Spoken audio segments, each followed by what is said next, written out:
Well, hello there, everybody. It's Grandpa Scott, and I'm back today with another great adventure and a story for you guys that I think you're going to really love. I'm all set up for my adventures. See Grandpa's hat? It says Wisconsin. That's where Grandpa lives, is in Wisconsin. So I thought I would show that off a little bit today while we were reading a new story. Well, today's story is Walt Disney's Peter Pan. Have you guys ever heard the story of Peter Pan? No? Well, great. Today will be a fun adventure then. Should we get started? Great. Let's go. Walt Disney's Peter Pan. There was a place, a faraway place, where the sun always shone and the sky was always blue and no one ever grew old. This place was called Neverland, and it's where Peter Pan and Tinker Bell lived. Well, that sounds like an amazing place. Not so very far away in the city of London lived John, Wendy, Michael, Darling. Every night they would gather in the nursery to hear Wendy tell wonderful tales of Peter Pan's adventures with friendly Indians and nasty pirates in Neverland. Does that sound something like that you would want to hear about? I think we're going to. One night, when Wendy was telling John and Michael a favorite Peter Pan story, Nana, their Saint Bernard, started barking outside in the yard. Not a moment later, Peter Pan appeared with Tinker Bell. "I came to find my shadow," said Peter Pan. "Nana took it from me the other night as I was secretly listening to your stories." So, Peter likes to hear the stories too. "Here it is," said Wendy. John and Michael looked on with amazement as she screwed it back onto Peter's body. "I'm so glad that you saw tonight, Peter," Wendy said. "You see, tonight's my last night in the nursery because tomorrow I have to grow up." "But that means no more stories," cried Peter, "unless I take you all back to Neverland with me." Do you think after she got done sewing it that Peter was really kind of sad because he wanted them all to come to Neverland? Well, that's exactly what he did. Wendy, John, and Michael couldn't believe their ears. That would be wonderful," they shouted. Peter Pan sprinkled some Tinker Bell pixie dust over the children and told them to think happy thoughts. "Now you can fly," said Peter. Suddenly they were soaring in the skies of London, heading directly towards Neverland. Wow, that must have been amazing, just like birds. Down below they saw a golden rainbow and blue waterfalls and mermaids singing in the lagoon. It was the most beautiful place they'd ever seen. There were beaches and deep forests, and of course there was an Indian camp. Yes, indeed, it was Neverland. Cool. "This way," called Peter Pan as Wendy and John and Michael landed in one of the forests. He led them to a secret underground home where he lived with his friends called the Lost Boys. I wonder why they're called the Lost Boys. John and Michael played with the boys while Peter and Wendy went to visit the beautiful mermaids in the lagoon. See the mermaids down here? They're kind of like half human, half fish.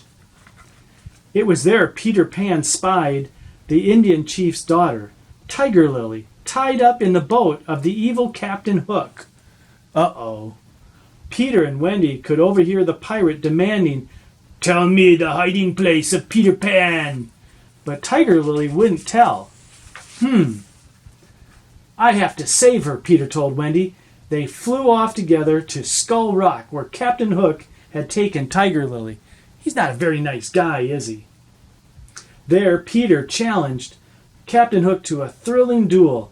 Peter was so quick and brave that at last the nasty pirate landed in the water, only to be chased back to his ship by a ferocious crocodile. Peter rescued Tiger Lily and returned her to her father, the chief. Boy, that Peter is brave, isn't he? Captain Hook was very angry. "That cursed Peter Pan! I shall have my revenge against him once and for all," he cried. He captured Tinker Bell and forced her to show him where Peter Pan lived, then caged her in a lantern. Look at poor Tinker Bell in the lantern. She couldn't get out to warn Peter, could she? As Captain Hook's band of pirates approached Peter Pan's home, the Darlings and the Lost Boys were coming up from the underground. One by one they were captured and taken to the pirate ship. Oh my, look at, they're all tied up. What's going to happen to the Darling kids and the Lost Boys? I don't know. We need Peter, don't we? Peter Pan will save us, Wendy said bravely. Captain Hook roared with wicked laughter. Peter Pan will never be able to save you, he shouted. You will walk the plank. No one noticed as Tinker Bell escaped from the lantern. She flew as fast as she could to alert Peter Pan. Aha, now something's happening. Once Tinker Bell reached Peter Pan, he raced out to sea to rescue his friends. I have come to stop you once and for all, Captain Hook, cried Peter. This time you have gone too far. After another fierce duel, Peter Pan threw Hook and all the pirates overboard. Hook was chased away by a crocodile, and nobody cared to save him. Look at them go. He's going as fast as he can not to be eaten by a crocodile. Thank you ever so much for rescuing us, Peter, said Wendy. We would love to stay in Neverland a while longer, but it's getting late, and I think it's time for us to leave. John and Michael nodded in agreement. Time to end this adventure, I think. Well, if that's the case, said Peter, we'll sail tonight. Once again, Peter Pan sprinkled Tinker Bell's pixie dust over everyone, and Captain Hook's pirate ship was suddenly sailing through the skies. A pirate ship in the skies? No water? That's amazing. Flying through the skies up from Neverland, heading back to the Darlings' home in London.